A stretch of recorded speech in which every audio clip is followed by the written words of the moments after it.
عندك كوباية جزر وبضاية، تعالى اعمل لك احلى واجمل حلو. الحلو بتاع النهاردة اقتصادي جدا وطعمه جميل جدا. كوباية جزر وبضاية هتطلع معانا صينية حاجة حلوة كده. سميها بقى زي ما تسميها، هتسميها بسبوسة، هتسميها هريسة، هتسميها كيكة، اللي يعجبك سميه. اهم حاجة عندنا الطعم جميل جدا والشكل تحفة زي ما انت شايفة كده. قطع الجزر بتاعتنا مدية شكل جميل جدا وكمان طعم خيال. يلا بقى، لو اول مرة تشوفيني يسعدني شرفني انك تنوريني وتعملي لي احلى اشتراك من ايدك وتحطي لايك للفيديو وتشاركي الفكرة دي لاصحابك وحبايبك. تعالي بقى اقول لك هنا الصينية بتاعتنا شاربة الشربات بتاعه كله اهو زي ما انت شايفاها كده. اهي حاجه كده روعه.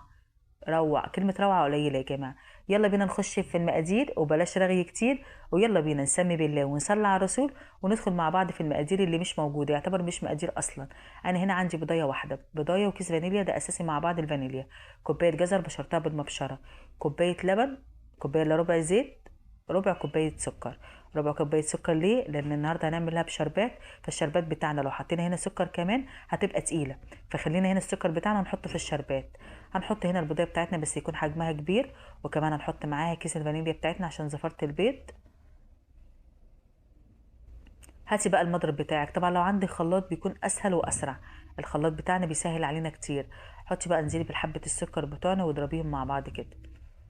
اهم حاجه هنا عندنا اي حاجه حلوه بنعملها لازم ندوب السكر جدا.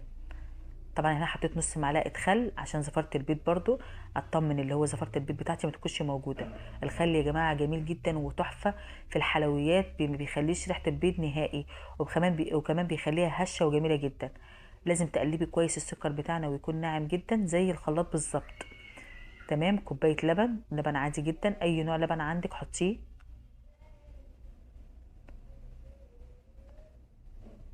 انا هنا بقلب كويس عشان السكر لو مش متقلب كويس هيبقى باين معانا في الطعم. كوبايه الا ربع زيت، وممكن تبدلي زيت على سمنه مفيش اي مشكله، او ممكن تحطي نص كوبايه زيت برضو مفيش اي مشكله.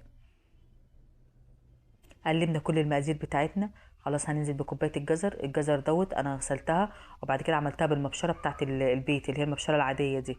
ما تقطعهاش مكعبات عشان هتبقى باينه في الطعم، لازم تعمليها بالمبشره.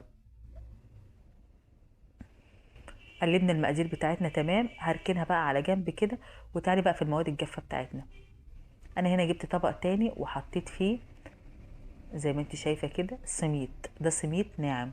السميد الناعم بتاعنا اللي احنا بنجيبه من عند العطار، ممكن تجيبيه ناعم تجيبيه وسط مفيش مشكله، بس بلاش اللي هو الخشن قوي. يعني احنا هنا عايزين نستعمله عادي جدا. كوبايه ونص سميد.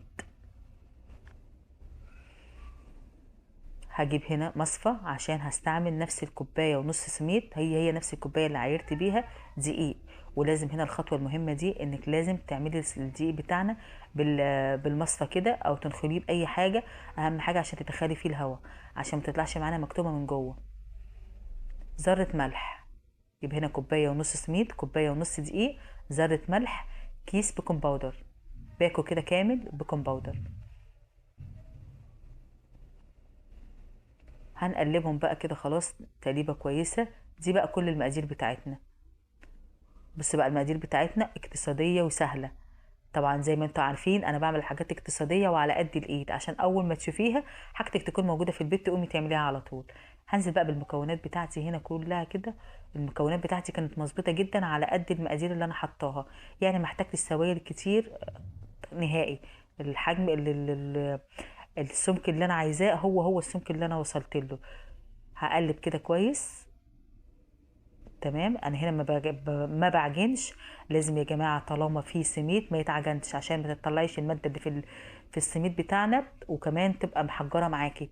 دي هي اللي بتخليها تحجر معاكي وتنشف، انك بتقلبي فيه كتير. انا هنا يا دوبك بقلب بس المكونات مع بعض وخلاص على كده. بس كده شكرا. تمام. هتجيبي بقى ايه؟ بايركس، ألمونيوم، تيفال، اي حاجه عندك بتحبيها وتفضليها اللي موجوده عندك. بس هنا انا عايزاها تكون وسط، ما تكونش كبيره عشان ما تطلعش رفيعه معايا، ولا تكون صغيره عشان ما تبقاش عاليه لفوق، لان هنا بتبقى السمك اللي انت شفتيه ده هي بتبقى مظبوطه كده. لان احنا هنا يعتبر مش كيكه، فاحنا هنا مش عايزينها عاليه، يعتبر عامله زي البسبوسه زي الهريسه، يعني مديه اكتر حاجه على البسبوسه والهريسه. فهنا لازم تكون ما تكونش رفيعه قوي معانا خالص لدرجه ان هي تتحرق، ولا تكون عاليه قوي. عايزينها وسط. الحجم اللي انت شفتيه دوت كان مناسب جدا، يعني البايركس ده مناسب جدا. بص بقى الخليط بتاعي أنا هنا عايزاه يكون تقيل زي ما انت شفتي كده، ما ينفعش يكون اخف من كده، عشان لو خفيفه اكتر من كده هتعجن معانا، هتاخد سوا على النار وهتعجن، فلازم تكون كده. طبعا انا عشان سبتها يا دوبك دقيقتين، مجرد بس ما قلبت الصينيه بتاعتي وجبتها كانت تقلت معانا. السميد كل ما بتسيبيه بيتقل معاكي، فحاولي انت بتسيبوش اكتر من كده عشان ما تشربش الخليط بتاعنا كله قبل ما يخش في الفرن. لو دخل الفرن وهو شارب الخليط كله هتنشف معانا، فلازم تخلي بالك من نقطه زي دي. خلاص كده، تعالي بقى هنسويها زي ما بنسوي الكيكه عادي جدا. قلبي كده عشان الوش بتاعنا يبقى ملس من فوق وتبقى كلها زي بعض، لان العجينه بتاعتنا تقيله ما تبقاش ايه باينه حته وحته. حطيها في الفرن على 180 زيها زي الكيكه بالظبط، زي ما بتعملي كيكه بالظبط. هاتي بقى هنا اي حاجه عندك وحطي السكر. هنحط هنا السكر بتاعنا كوبايه ونص ميه وكوبايتين دقيق. عايزين الشربات بتاعنا ما يكونش ايه يعني ايه قليل، عايزاه قصدي خفيف، عايزاه يكون ماسك نفسه شويه عشان يتشرب فيها كده ويكون جميل. معلقه عسل جلوكوز، ما تحطيش اكتر من معلقه عشان ما يتقلش معانا قوي، لان انا هنا مقلله الميه، مزوده السكر ومقلله الميه. ربع معلقه ملح ليمون، بفضلها اكتر من الليمون، بتدي طعم احلى بالنسبه لي. هنحطهم على النار لمده 5 7 دقايق. بعد كده طلعنا الكيكه بتاعتنا زي ما انتوا شايفينها كده، كيكه هريسه بسبوسه اللي انت عايزاه ايه قوليه. الخليط بتاعنا طبعا لازم يكون بارد، والشربات والبسبوسه بتاعتنا سخنه. دي اهم خطوه عشان تشرب معاكي كويس جدا، لازم تكون سخنه، والشربات بتاعنا بارد. هتسيبيها كده زي ما انت شايفه كده، هي ايه من فوق عشان تقيل. هتسحب دلوقتي واحده واحده، هي يعتبر من فوق في النص قلت معايا، والسكر والشربات اتشرب معانا في النص، بس في الجناب لسه هينزل من الجناب وهيخش لجوه. مجرد ما سبتها بس 5 دقايق خلاص كل ده اتشرب. مش مستاهله انك تغطيها وتسيبيها والكلام ده، بس الاحلى والافضل والاجمل انك تسيبيها تاني يوم. انا هنا طبعا مجرد ما تشرب خلاص طلعنا نجري نقطعها عشان ناكلها. بس النصيحة مني، الحلويات يا جماعة لازم تسيبيها من بالليل لتاني يوم، بتكون شربت الشربات بتاعها، بتكون خلاص مسكت نفسها، ما بتفرولش معاكي خالص. انا هنا بصي يعتبر بتفرول معايا بسبب اللي انا سخنة مولعة، هي اصلا ما بتتاكلش سخنة. الحلويات بتتاكل باردة بيكون طعمها احلى، وكمان مسكت نفسها اكتر.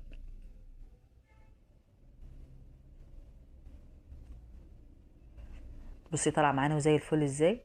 تعالي بقى اوريلك بقى اوريها لك بقى. الاول هزوقها طبعا المكسرات اللي انت بتحبيها، جوز هند، فول سوداني مكسره وهتحطيه، شوكولاته، حتت شوكولاته، اي حاجه عايزه تزوقيها بيها زوقيها. مكسرات اللي انت عايزاه حطيه، مفيش اي مشكله في الموضوع ده، ده اذواق وبراحتك. تعالي بقى اطلعها معاكم كده واوريها لك في الطبق. حاجه كده خيال، طعمها جميل جدا، شكلها تحفه، روعه. بس زي ما قلت لك ما تقطعش هي سخنه عشان ما تتفرولش منك، لان انا هنا كانت يعتبر مش ماسكه نفسها بسبب اللي هي سخنه مولعه. زي ما انت شايفه كده البخار يعتبر طالع، فانت لازم تسيبيها لتاني يوم. ما بتتاكلش سخنه يا جماعه، دي بتستنى تاني يوم.